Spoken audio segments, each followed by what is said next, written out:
What is up, guys? Welcome to the Straight Edge Wrestling Podcast. This week in wrestling, January 10th. We're already ploughing our way through 2021. So much of 2021 being better than 2020. This week's been an interesting week, hasn't it? Lots of just a clusterfuck basically from the get go. But Where? Just about everywhere in the world. But wrestling has at least been pretty good this week. Wednesday night killed it, didn't it? That was fucking insane. I think, for good or bad, there's been an awful lot of wrestling worth talking about this week for a change on every show. But hey, if you're new here, please head on over and follow us on Twitter at SEW_podcast. Like and subscribe to us here on this channel. We cover pretty much every WWE show, AEW, and break news as and when it comes up on Twitter. So, news. Let's start with news. There's not much news-wise this week, but there's not a few bits. WWE have announced that they've got the WWE Superstar Spectacle coming up on January 21st, which is their launch for India. They've obviously been wanting to push the Indian market for a long time, and they've got a big TV deal, I think, with Sony there now. Because NXT UK did such a great thing, didn't it? Yeah, but I think the difference being is that NXT UK is network, whilst this India one is supposed to be on India's national television. No offence, NXT UK could have eventually got put on TV if they bothered to put any effort into the fucking production of it. Oh yeah, but it was never never made for that purpose. It was only ever made for it to be a network deal. That was so it. Basically, NXT UK is going to be fucked if they decide to fuck off the network, then which is what it is on doing. NXT UK is on BT Sports. It is on there, but it was never made for that purpose. Whilst NXT India is supposed to be a very prime time slot for the Indian market. It's going to make them an awful lot of money. Like a does that mean all their Indian wrestlers are going over there? Well, here's the thing. Even the Canadian one.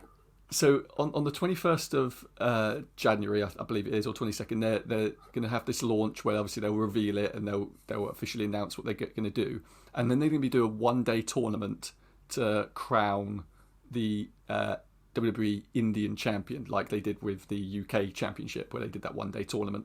What, and then wait 3 years to... Yeah, but the only thing is that they're going to be doing that at the Capital Wrestling Centre in Orlando because they can't travel to India, obviously, for obvious reasons. So, I mean, I don't know who. There's not how many Indian wrestlers they got? How many Indian wrestlers they got over it? Well, by the sounds of it, a few dozen. So they, by the sounds of it, they've been flying them out and stuff for quite some time, but we don't know the particulars of how many, who, what, where. But we know that they've been recruiting and training for quite some time, for a couple of years now. They've been recruiting and training, but we don't know how many of them are here. Are there in Orlando, or what? But I'm going to assume. I think Jinder's on the shelf. I think he's injured at the moment, so I don't think he's going to be part of it. Even though that the Canadian Indian man who they really like to they strapped the belt on him solely to get that Indian TV deal in the first place. But I don't know. It's something. It's big for WWE, and it's basically because every other fucking TV show in America has managed to get an Indian deal and they couldn't. Yeah, and AEW can't. But it's. Do you know what AEW could have. It's a big thing in that their end of year reports coming out next month. So they're going to want to push that as, hey guys, I know we lied to you all about the Saudi deal, and that we're probably not going to be making any money off of that for a while, or making any money on a TV deal. But hey, here's this Indian thing. But yeah, I don't know. In other news, I mean, Nick Jackson, I think it was Nick today, said that he tested positive for COVID in September, and he said that he was really he was out of it for 3 weeks, and it took him several months to regain his cardio. And it's sort of, do you remember that bit they were doing where they were like super kicking Tony Schiavone and stuff? Yeah. Yeah, Nick wasn't even there for that. So they were just having a stand-in because all you'd see was their legs off screen, weren't you? So it wasn't even Nick. It was literally just Matt and a stand-in pretending to be Nick's legs because that was happening. That was why they did it. Turns out that was why they did all that stuff because they couldn't have him in the ring because Nick wasn't there. They could have just said it, you know. They could have just said, "Oh, hey guys, he's got this thing which is going around in the world." So, yeah, unfortunately, they already said that he had COVID early on in the year when his missus was giving birth. Yeah, I think that was the rumor, wasn't it? But he obviously didn't. No, at one point, they said about he might have this while his missus was giving birth. Oh yeah. That was the rumor with innuendo. But yeah, he released a statement earlier, basically just talking about it. And then you mentioned just before we came on here that this week in AEW during their match, he thought he broke his leg. He suffered a contusion in his leg. He said that he thought that he'd snapped it because he couldn't feel it at all. So a good few weeks for Nick Jackson, by the sounds of it. But, finally makes it big on TV show and he may have to retire. Yeah. But I mean, other than that, I don't think there's been much like news as such. Other than New Japan Pro Wrestling has announced they have got a TV deal here in the UK. Don't know particulars of it yet, but they've got talk a UK about deal. New Japan. Why? They'll copyright it. Oh yeah, I can't use any title names or anything. I'll use it in the description or whatever because I'll just tear the damn video down. Just remember, it's that Japanese show. Yes, yeah, that big show over in Japan. But yeah, they've got a UK TV deal coming out. I don't know who with though. I've not heard anything from it other than the fact that they announced a US and UK television deal. But Not when it comes over here, one of the Channel 5 channels. I wouldn't be surprised. That'd be a big channel. I imagine it'll be on something ridiculous like the wrestling channel doesn't even exist anymore. But like what used to be like Bravo and stuff like that. All those. You mean like Spike? Yeah. Do we have Spike here? Yeah, it's like Spike or something like that now. And it's one Yeah. of the Channel 5. Channel 5 took him over. Yeah. Is that what Impact's on? Well, I know it was. I don't know if it still is. Yeah. It Wouldn't got a bit random times of it, so I struggle to keep it. Yeah, wouldn't surprise me if it ends up on something like that. But that's good for them. I mean, I struggle to watch New Japan just because it's hard to find here. Does that mean we get an English commentary team finally, or the American team? I think we'll get the American team, which is good. That's the only problem. When you do try and find it on stuff, you suddenly end up with the Japanese ones, and you're like that. I know. Yeah, I know you get like snobs, people like Dave Meltzer and all them who say, "Oh, you should watch it with the Japanese Japanese commentators." It's like, yeah, but I don't know what's going on. Then I don't speak Japanese. It doesn't help. No, because unfortunately, there's several wrestlers in New Japan, and I'm not. Oh, I forgot actually. I mean, at Japan Wrestling Company. Yeah. That I don't fully know the names of. I might know their faces. I don't fully know their names.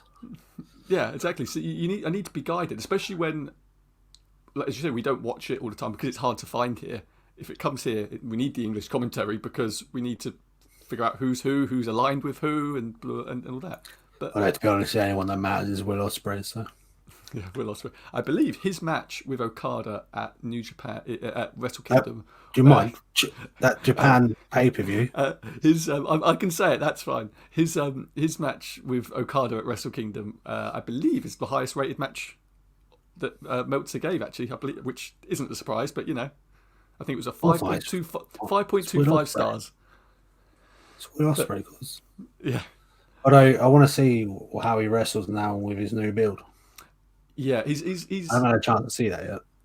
Yeah, I watched it. He's a bit slower, but nothing which would make you think anything different than that's freaking Will Ospreay doing Will Ospreay shit. He's a heavyweight now. Yeah. Apart from he's still doing his flippy stuff. It's not quite so over the top as it was, but it is still ridiculous. No, it was a really good match. But we're not going to be covering Wrestle Kingdom. You've not seen it. I only dabbled in and out of the massively long show. There might be a reason for that. It's because everyone who tried to cover it fucking got screwed. Yes. That company decided to copyright strike many. That's why it's called YouTubers. The Japanese show. Yes, they and the Japanese pay-per-view. Yeah, they tried to copyright strike many people who were just covering it like this, were just talking about it. No images, no videos, nothing. They pulled their videos down and put a strike up against their I'll be honest, YouTube channel. WWE is probably going to do it to us in a minute anyway. So Probably so. So let's move on to Raw. What do you think? it was interesting, but I expected a little bit more with the legends and like Orton and Yeah. So anything. They could have just had Randy Orton go on a fucking spree of smashing people's skulls in. I would have loved to have seen Big Show grab him by the throat or something, you know? yeah, I think, and WWE does this a lot. They had all those legends there, and I think they just sort of shit the bed with them all. Like I think maybe Hogan and Flair were used all right, nothing special, but all right. But the rest were just stood there. I mean, And Mark Henry got made to almost cry by Randy Orton. That's just unfair. yeah, that was weird.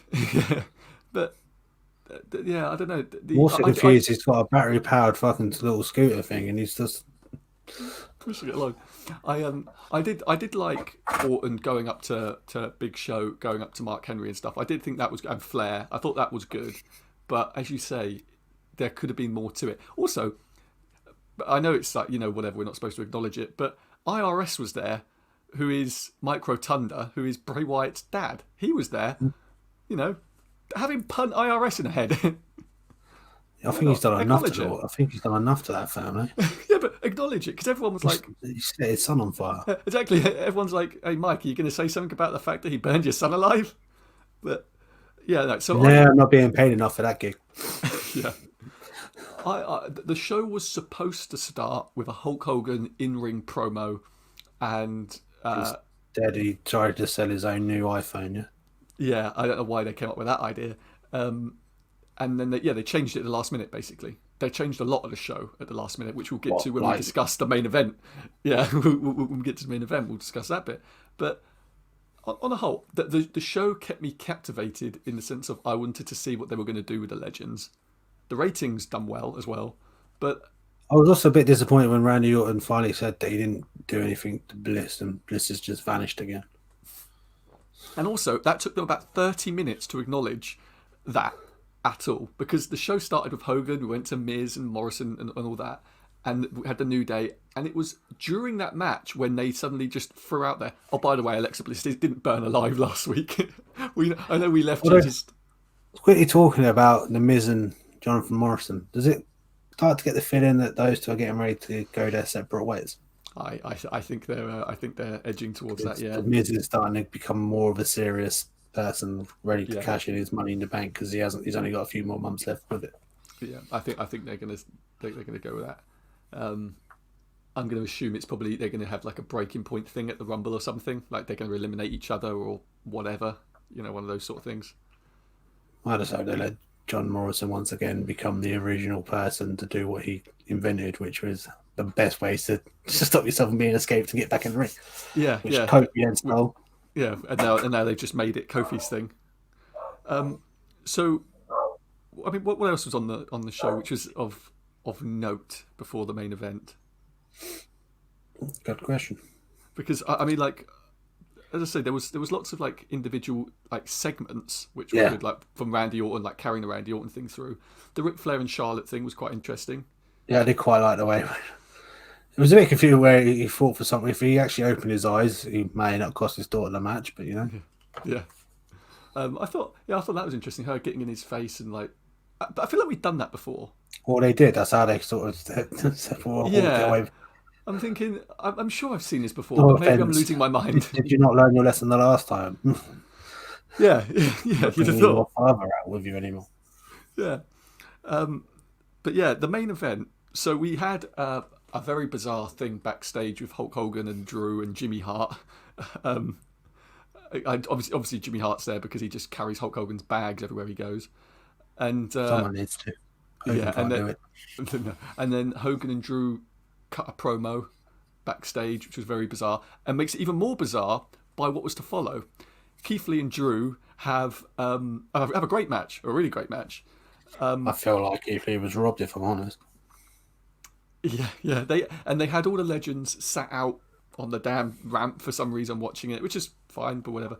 And it was solely to set up for Goldberg then making his surprise return, coming down, cutting a promo on Drew, in which he said, "You have no respect for the legends, blah, blah, blah." The problem with that is that we've never seen anything other than Drew McIntyre as a champion, being a loved baby face. He's not been an arsehole to any legends. He hasn't really been an arsehole to anyone unless they want his blood. So yeah, I think there's there's two explanations to this. One is that they changed the script. They were running late, and Drew was supposed to cut a promo basically belittling the legends, and they ran too short, so they didn't do that, but they didn't change Goldberg's script. Other people are trying to make excuses for Goldberg in trying to say that what Goldberg meant was he has no respect from the legends. But that's not what he said. No. He said, "You've got no respect." But unfortunately, once again, WWE managed to make Goldberg look stupid. Yeah. Yeah. And it's not Goldberg's fault. Again, it's not Goldberg's fault. It's probably Bruce Pritchard's and Michael Hayes and all them guys who are back there fiddling with the scripting and the timings. But yeah, I mean, I did like that. What's it called? Where he goes, it'd be like wrestling my dad, and Goldberg just shoved him to the floor. It will be. I got to admit, this Royal Rumble starting to build up to be terrible, or it could go quite interesting. Especially when we start talking about what happened on SmackDown in a bit. But does this now mean if Goldberg's going for the WWE Championship now, we won't actually get that WrestleMania match with Roman Reigns, which we're all hoping that doesn't happen? Yeah, well, exactly. We don't know. We don't know because they only booked Goldberg, by the sounds of it, on Legends Raw about 2 days before Raw happened. So we don't know if they've just completely changed their Mania plans. I should think so, because I should think it would be a bit weird, right? If he comes in, loses against Drew at the Rumble, and then goes against Roman at Mania. Wait for it. This will be where he suddenly wins it, and it's where him and Roman Reigns, and they clarify the two belts back together, and Roman's on both shows. Oh, God. Oh, yeah, okay, if it's Roman, that's fair. I was going to say, like, him and Roman, and he beats Roman as the yeah, so, yeah, I don't really know where they go for it. If he comes in and he loses to Drew, I'm fine with that story. I'm fine with it. Cool, whatever. If he comes in and he beats Drew at the Rumble for that title, God damn it. And people are comparing it to Sting, right? I see so many people going, "Hey, you can't moan about Goldberg coming back if you're not moaning about Sting." I don't remember Sting challenging Kenny Omega for the title. No. They're not positioned. It's that moment. We still don't actually have a fucking clue what's going on with Sting. So. No, exactly. Like they're just using Sting as an attraction, and he's there. He's not being positioned to be the damn champion. Technically, the way they talk about it, they are trying to put him in for the TNT belt. Yeah. Which you got to remember, they stated it's not the second-rate belt. It's just as important as the AEW title, which is just a load of bullshit. Yeah, quote unquote. Yeah, so Raw ended on quite a good note. This is the first Raw in a long time I actually did enjoy the 3 hours. There was a lot of stuff on it which made no sense, made no difference, but I watched it and didn't get bored. The last 2-3 weeks they've done pretty well for managing to keep you sort of interested for all 3 hours. There's some bits you'd be like, yeah, all right. Yeah, there was lots of, like they do every week, matches which mean nothing and a throwaway. But I still wanted to see the end, So it was a good show. But then roll on Wednesday, which was... That was just insane. Yeah. Both shows killed it. Killed it. I mean, they were both...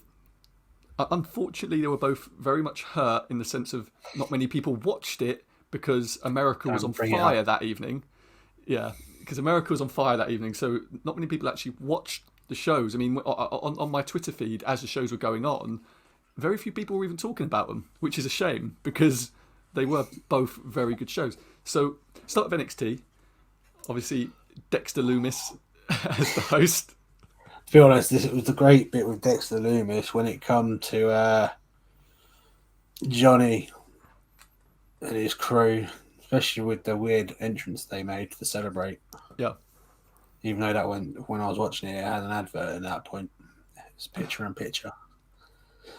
But it's the bit where he's sitting. It's stupid. It's Stu. Stu in the thing. Everyone knows his way back. It was the bit where he's sitting there. He changes his mind, and then all of a sudden he shits himself because he said something. I can't remember exactly what he said, but he said something about the booking of the match. And then all of a sudden, he shits himself because they go to him. He's like, "No, I didn't mean that." He's staring at him. He's such a. It was such an. When they announced him as host, both of us were like, "What? How does this work? What's going to happen?" The announcer was like, "He doesn't talk. How can you host something if you don't talk?" But it actually worked. He drew everything. Yeah, they actually made it work so well. It was really entertaining. But yeah, the show itself was really entertaining. They announced the Dusty Classics coming back, obviously, And the women's. What I don't understand actually on that one is instead of why not let the women have it this year? Yeah. Like we spoke about this with something else, didn't we, the other week? Why not just? Oh, it was like War Games, Just do one. Just do one. It's always just about doing what sometimes, as long as there's a real reason, instead of just saying we've got the men's and we had the women's one. And then trying to force a story into it. Having a real decent story leading into it, yeah, it's 10 times better, and I'll be more happy with 2 or 3 or a whole fucking show. Yeah, no, I agree. Obviously, Austin Theory and Johnny Gargano entered themselves into it. Theory is a fucking superstar, and he made it clear every time he got hit in the nuts how good of a superstar that man is. Yeah, they announced themselves into it. The last woman standing match on this show, and was it Grab Metalik versus cruiserweight one, yeah, cruiserweight champion. Cruiserweight champion, yeah, the cruiserweight championship match. That match was actually my highlight of the show. In that, I got to admit, the last woman standing match. Some poor fuckers now got to go and replace a fucking window. I just don't think, do they? But yeah, that cruiserweight match was like, I mean, standalone. The stories are pretty whatever, but the match itself was probably the best match on the card. They put everything into it, but then the last woman standing match. I mean, they made her look. They made what's her name, Raquel Gonzalez. They made her look like $1 million, basically. So they're doing built her very well. Really good work. Yeah, they've built her very, very well. But I can't admit, I did enjoy the main event. Yeah. I mean, all thoughts. I don't think it was as good as their first meeting, but I think this time around they also had to hold off a little bit, so once again they could keep a champion still good next week. Yeah. I think just because it wasn't quite so heavy hitting, it didn't have quite as much of an impact. But yeah, it was still a brilliant match, like genuinely brilliant. I think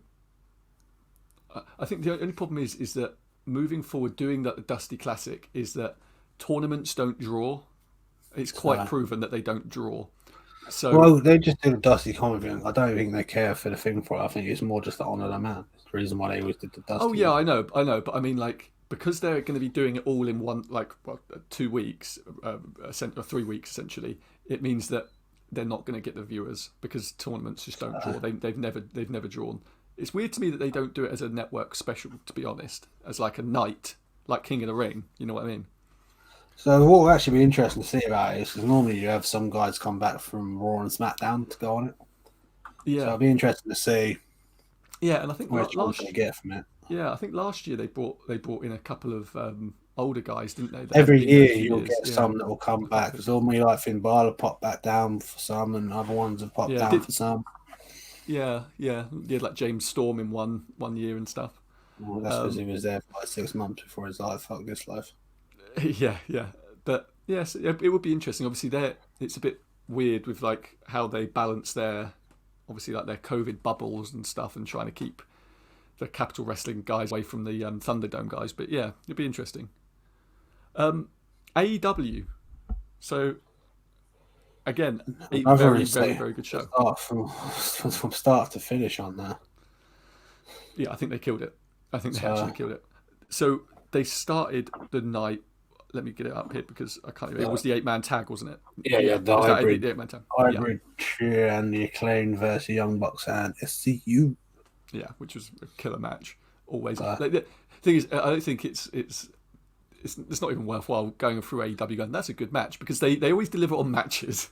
I got to admit though, I think this match was more in the end to lead to SCU having their last match with the Young Bucks. Yeah. So that Daniels and Kazarian are probably going to end up splitting up, and Which was weird anyway, because Daniel actually turned around before earlier when Sky and Kazarian and all that won the belt. It was like that. Well, I'm going to YouTube be the tag team. Yeah. Then all of a sudden, Sky's disappeared back so off Sky's to injured. YouTube, and Sky's injured, I believe. He's but Daniels is getting on a bit. He's pretty old now because Daniels he's pretty much closer to 50. Yeah, like so, and you know He doesn't look his age. No, he's not aged since like 2003, but. Oh no, he's aged a little bit more since then. He's put a bit more weight on. Yeah, he's got a bit of gut going. Since probably 2012, he hasn't really aged. But he hasn't slowed down in the ring, really. No, he's still. That's the thing, you know. The thing is, he was smart. He's one of the smart ones. He's like Jericho. He changes his start a little bit. Yeah. He has. Yeah, he's other than Jericho keeps on trying to do young people stuff at the moment. Oh no, he keeps going back to his fucking line. So I'm like, what the fuck are you doing? You're in no shape to be doing this move. No, he's barely in any shape to be wrestling full stop at this point, right at this moment. But he's got in better shape. A little bit. He's not in the greatest thing of doing the lion salt.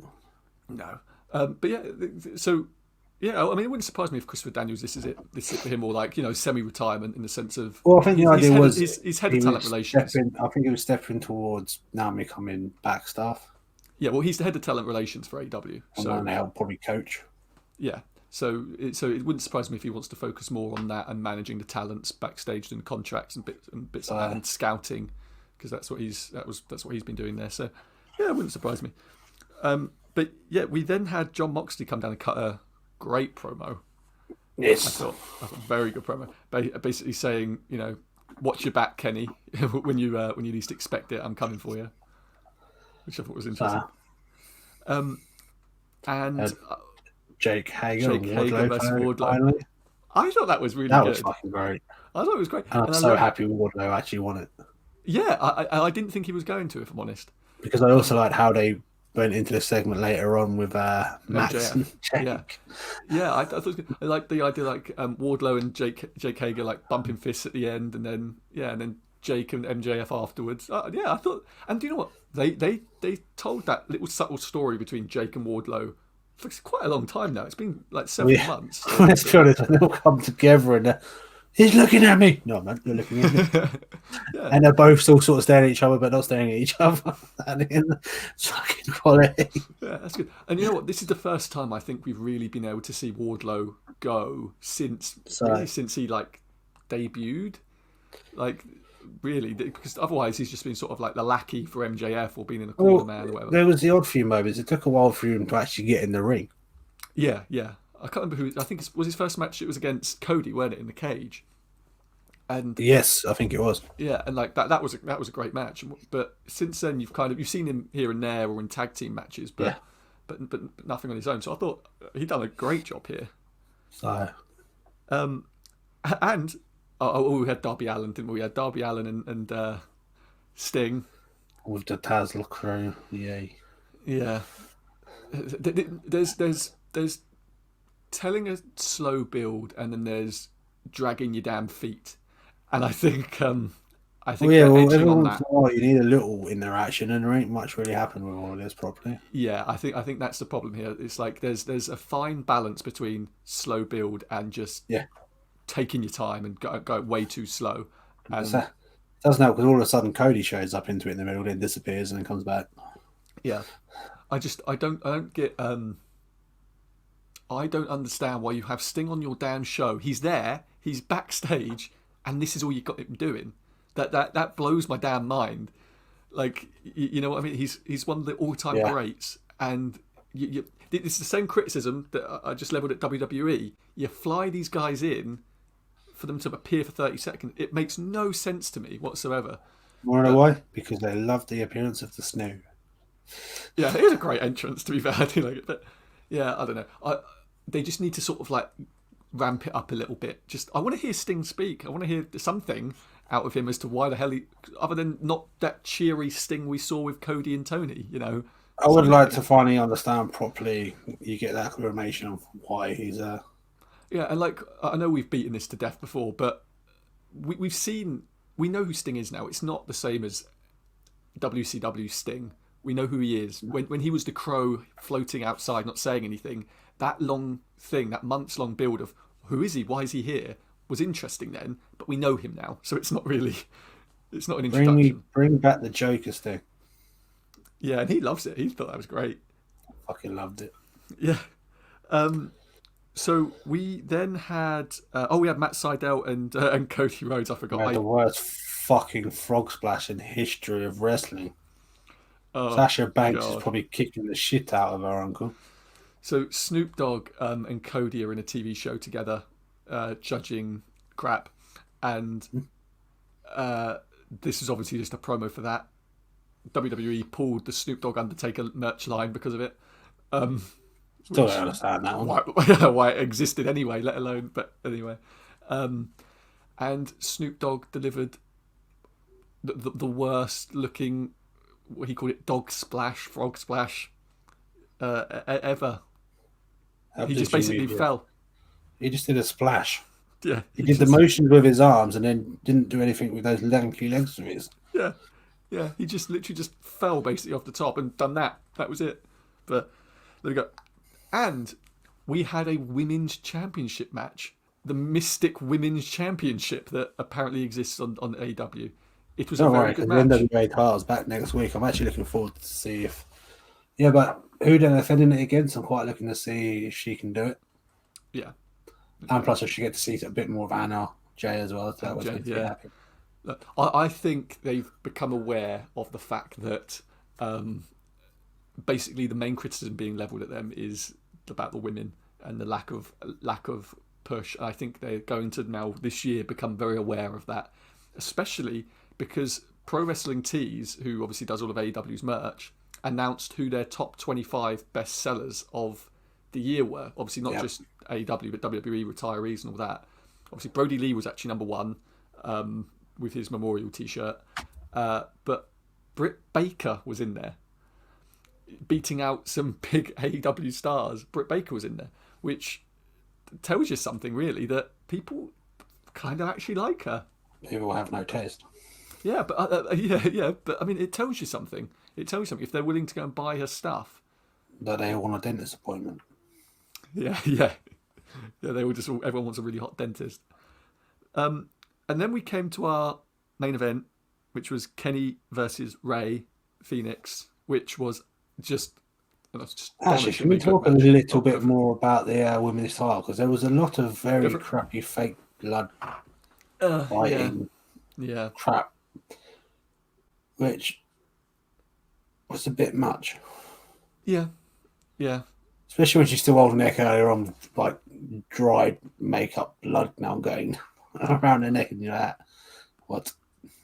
I think they were trying to, I don't know, I think they were trying to build a story really quickly, and I think it seemed a bit forced. But I enjoyed the match, but yeah, you're right, it was a bit over the top. It was just pointless, especially when you're using stuff that dries near instantly as well. Yeah, I mean, like, we heard, God, like, I've heard Russo, Bischoff, Cornette, all these people talk about it over the years of, like, different people that would come up, I think it was like Michael Hayes or something, would come up with the idea of, give them, like, blood pellets in their mouth and have them bleeding from the mouth. And all these guys, like Bischoff and Russo and stuff, are always like, it's just so stupid. It's so stupid. If you're bleeding from the mouth, something's hideously wrong. So why no one's believing that shit? And, like, someone had wanted someone to take a pill which makes them froth at the mouth and all that sort of stuff. So when they get hit, they froth at the mouth. And it was like... So they have rabies. Yeah, exactly. So what, he's got rabies in the middle of the ring. It's like that sort of stuff. If you're going to do it, do it. You know, the tradition of wrestling, like it or not, you know, blading and stuff, it works for a reason. That's the truth. But yeah, then the main event, Kenny versus Ray Phoenix, was a belter of a match. Well, we all knew it was going to be. Yeah, we knew it was going to fucking kill it. But really, the match was secondary to the end of the match and the end of the show. Which part? Well, I think all of it, really. So there was 2 stages to the last part of the show. Yeah, I think all of it, really. So, like, we had Eddie Kingston bit. Eddie Kingston beating them down backstage. And then you had like the Good Brothers come down to help Kenny. Well, before that, John Moxley come down with barbed wire bat. Yeah, John Moxley was barbed wire bat, and the Good Brothers come down with the TNA or Impact Tag Team Championships on, and then the Young Bucks came out, and there was some too sweeting in the middle of the ring to Well, they're going to get the cease orders for that, aren't they? yeah. But yeah, so it seems like they're going full. But they can't be called the Bullet Club. You know what I'm actually hoping for on this is that John Moxley next Saturday shows up at the Impact pay-per-view and cost Kenny and them the match. That would surprise me. That wouldn't surprise me. I should say. Yeah, that's the best idea, because it's sort of, in a way, I didn't think about it. Like, to be honest, I forgot they had the pay-per-view and as soon as they had the bit where they showed, because I watched a little bit, because at the moment I'm not fully watching Impact at the moment. I don't have time to, unfortunately, which is a shame. Yeah, I watched a few bits on YouTube of certain parts of the show, and I liked the bit they did where Rick Swann and Machine Guns go after them and get the crap kicked out of them again, and then they go on the bus. So it was a nice little thing that then leads into this. And then it sort of links in with John Moxley's promo on the show about, looking over your shoulder and I'll be there in like unexpected places. So I'd like to hopefully see that Moxley can show up at Impact's pay-per-view on next Saturday and cost him the match. That'd be huge as well. It makes sense. We'll do good for both. Be even quite thingy. What I don't understand is why, no offense, the person who runs Impact is Kenny's right hand man right now. Why has Swan not showed up on AEW? Yeah. I don't know if there's. I don't know the reason for it. I've not heard why they haven't bothered. But I mean, obviously, to be fair, this has been the first time we've had anyone show up on AEW other than Don Callis, right? So I think. So I'd quite like to potentially see this Wednesday just to help boost for the Impact pay-per-view.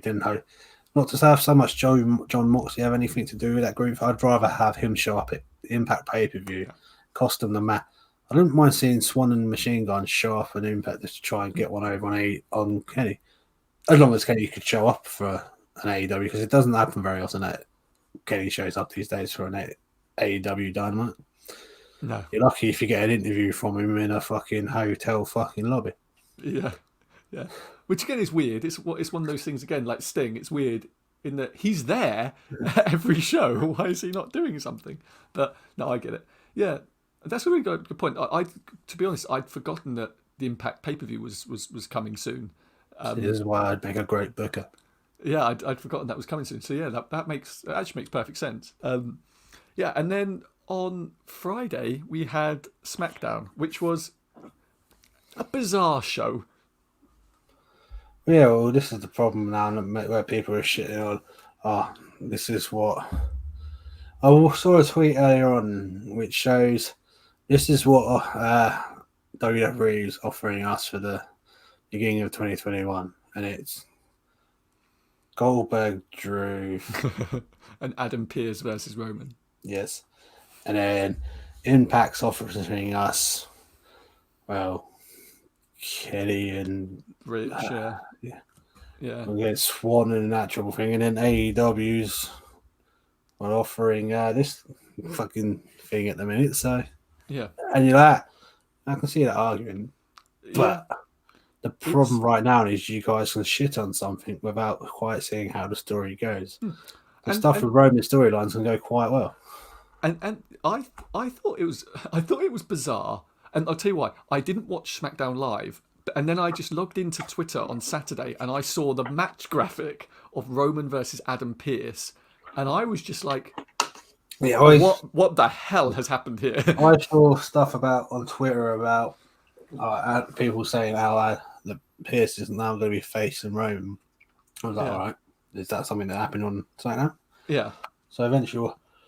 But the thing is, what people don't also realise is he was quite a good wrestler. What I didn't realise was he actually held the NWA fucking heavyweight title. He was put as one of the best wrestlers in the world for several years running, Adam Pearce. He was all over the world wrestling, and people really high on him. So, I mean, firstly, the first thing that he says, look at how he sold that damn super kick from Jey Uso. That is the best selling from any wrestler in WWE. As soon as that happened, I was like, "That well, at least he can fall on the floor." Yeah, like he had like he had great rivalries with like Kevin Owens when he was Kevin Steen on the indie days. Loads of stuff. He tweeted out because I think was it Fox or something like that, maybe in W. And then he tweeted out about ask Adam Cole, and they did the things where they showed a couple of pictures of different matches and him with the NWA title. And I'm like, yeah, I didn't realize you were the NWA champion. WWE brought him in as one of their lead producers for a reason, to put together matches because they trusted him to put together their top level matches, and as much as we've been sort of like a bit hit and miss on him backstage, they've built that character very well over the past like year. No, I get shitty on moments like Survivor Series. How can I have one man building a fucking team? yeah, but it's like they've, and that's the first time though they've actually in many years, maybe since like Bischoff, that they've built an authority figure from scratch all the way up, and you actually know who he is, you know what he's about, you kind of feel sorry for him as well. I think they've done a good job of it. I wouldn't say I feel sorry for him. It's his fault he's in this problem. And also, it makes a strong argument. It is his fault. And also, it's not his bloody fault. He put Owen in that match. Also, they've clearly got a plan for Shinsuke. So they're I mean that was very clear from how the announcers were selling it throughout the entire thing. They've clearly got a plan for his face turn, and him to now move on as a singles face star, because again win the Royal Rumble match again, yeah, because the commentators were for the first time in a long time actually talking about Shinsuke and telling you about him and everything and putting him over as a babyface, rather than as just someone that's in the ring. So I'm sorry, but Shinsuke, they might start doing some stuff with him, and then once again that'll last for 3 months and they'll do jack shit with him again. Oh yeah. Oh god. So why not just leave them in the fucking tag team and carry on doing what they're doing because they do good work? Yeah. Oh yeah, but they clearly have a new route they have planned for him. We also have new tag team champions on SmackDown. Yeah. The Street Profits. It's going to come eventually because Street Profits and New Day, we knew were going to eventually lose the titles at the end of the year because they've been the main parts of both shows. Yeah. I didn't think it was going to be to Rude and Ziggler, though. I'll be honest. What's wrong with Bobby Roode? He's like one of the best wrestlers in the world, you dickhead. I mean, neither of them mean a damn thing. They're both just glorified enhancement talents at this point. Shut your damn mouth. They are. Tell me one thing they've done with... Since Bobby Roode is great. Since Bobby Roode has moved up to the main roster, what have they done with him which makes you give a shit? Not how great he was in TNA. Vince McMahon keeps wasting good talent. Let's be honest, EC3. Yeah, fucking amazing. But again, I'm not saying that Bobby Roode's not good. I like Bobby Roode. But what have they done with him that makes me give a shit about Bobby Roode? I don't give a shit what they do with him. I know what Bobby Roode is all about. Yeah, but that's the point. Is like, to the viewer, I don't care. Dolph Ziggler is just the man who gets beat, right? They put it when someone becomes a new champion. He's like the first one they face. Because he keeps stealing Shawn Michaels' shit. Yeah, he's got Shawn Michaels' gimmick. Yeah, so just without the drugs.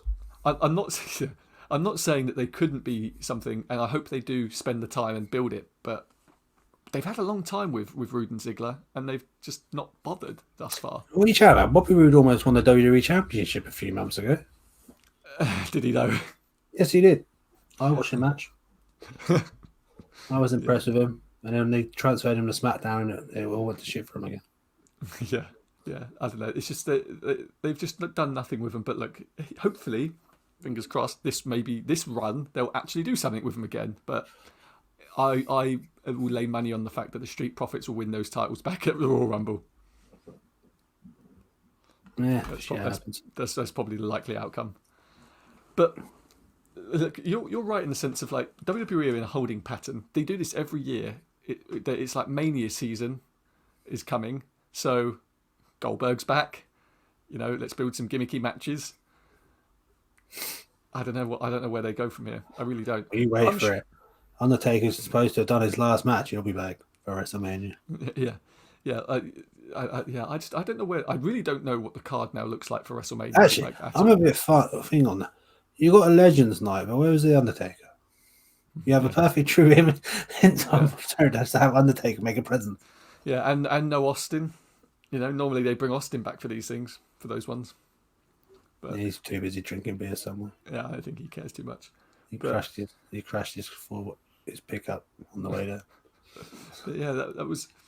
It was an interesting week. I think it was probably the strongest week we've had in wrestling in a very long time. I definitely think the Wednesday night beat everything else. Oh yeah, without a doubt. And I think Monday was okay. It was good. There was some good bits in it. I think it was just wasted a little bit with could have done more bits with these legends especially with Randy Orton. Randy Orton could have finally fucking killed off a lot of WWE legends through the night. But no. Yeah. No, yeah, you're right. I think it was intriguing in the sense of I felt able to watch the 3 hours perfectly fine without getting bored. But I think they underutilized and underused a lot of people. NXT and AEW killed it. I think AEW for the first time in a long time was the strongest show of the week, but NXT was right there with it. I think SmackDown is telling some sort of compelling story at least. So the Royal Rumble I think is going to be interesting. I know people already shitting on both Raw and SmackDown main events, but we've got several weeks to build a story. And one thing with Roman, they've been doing quite well at telling really good stories. Yeah, look, I'm normally the first person to criticise them on this sort of stuff. I like it. I think it's fine. I'm enjoying it because it's different, and Adam Pearce is a good wrestler. I'm not shitting on it right now because it's too early to shit on how they're going to go about it. Yeah, exactly. And I say I'm only critical of Raw in the same way you are, in the sense of they just could have done so much more with those legends that were there, which is a shame. I would have loved to watch Randy on this tear through them all, put them in a pile and set them all on fire. Could you imagine that? That would have been a great ending to Legends. Hulk Hogan on fire in the middle of the ring. How many people would have cheered at that? Oh, don't. Hogan tweeted out this. Hogan gave an interview. Actually, didn't tweet it out. He gave an interview saying how he doesn't feel like he's wanted backstage by some of the young guys in WWE, and he thinks that it's because they see him as a threat that he's going to come back and take their spot. And Mia Yim, I think it was. No, it was Big Swole. I think it was Big Swole. Big Swole tweeted out going, "Hey Terry, maybe it's because you're a racist." And it's like, I love that when you have someone from your rival company. Yeah. That's responsible. Yeah, it's like he cannot be that deluded, right? To think that it's fucking Hulk Hogan who's always been deluded. Yeah, that's true. Yeah, you just got to hope that he wouldn't be quite so deluded to think that Seth Rollins is too scared that he's going to come steal his spot or whatever. It's like, no, dude, we watched you be a massive racist piece of shit on television, on video. Like, come on. I think. And to be honest, I don't think anyone wants to see Hulk Hogan in a wrestling ring now. No, look. People don't mind him showing up at WrestleMania in front of a crowd, ready so we can have some backup shot because you can't remember where he's at. Yeah, look, I'll say this: when we're at WrestleMania and his music hit, I popped because it's still Hogan. But it was no fucking chain gang John Cena, was it? No. But there was a roof that would have fucking went. There wouldn't have been one after. But it's one of those things. It's like. We're done with Hogan, and no one's scared of Hogan stealing anyone's spots. But that made me laugh. But I bet they're all right. John Cena will come back and steal their fucking spots if he wants to. Or Goldberg. I think that's very clear. If I think John Cena wanted to come back, Vince would take him back in a fucking heartbeat. Oh yeah. Vince would be like, "Drew, you out." Roman, I'm done with you. I got my old fucking boy back. Yeah. Right, we're done with that, right? Anyway, the table right here. But anyway, that is it for this week in wrestling. Please head over and follow us on Twitter at SEW_podcast. Like and subscribe to us here on YouTube. It means a lot. And we'll see you next week for another episode. We are out.